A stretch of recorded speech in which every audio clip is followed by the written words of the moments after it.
Voici un système japonais capable de vaincre n'importe quelle mauvaise habitude. Et tout commence avec une histoire. Qui ne s'est jamais promis de changer, de perdre du poids ou d'arrêter de tout remettre au lendemain?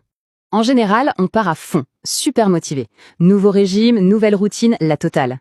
Mais la motivation retombe vite. Et hop, retour à la case départ. Les vieilles habitudes sont tenaces.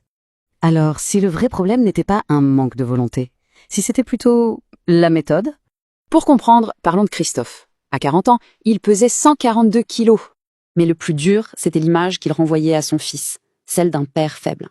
Après de nombreux échecs, Christophe avait tout simplement baissé les bras. Il avait abandonné, jusqu'au point de rupture. Il tombe et n'arrive pas à se relever tout seul.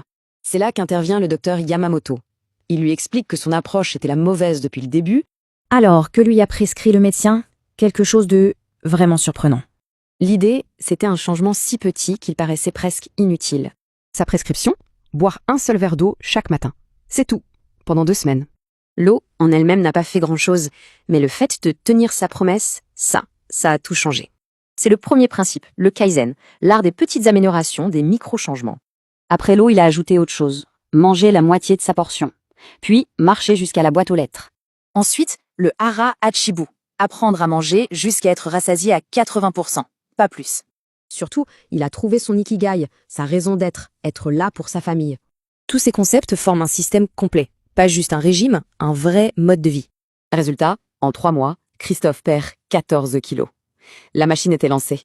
Et puis, un repas de fête, un excès, il a eu l'impression d'avoir tout ruiné. C'est là qu'on lui a parlé du wabi-sabi, l'acceptation de l'imperfection. Un faux pas, ce n'est pas un échec. En fait, tout ce système repose sur une simple question. Quel est le plus petit pas possible, là, maintenant? L'astuce, c'est de choisir une action si simple que c'est impossible de trouver une excuse. Parce qu'au fond, l'important n'est pas la perfection, c'est simplement de commencer. Encore et encore.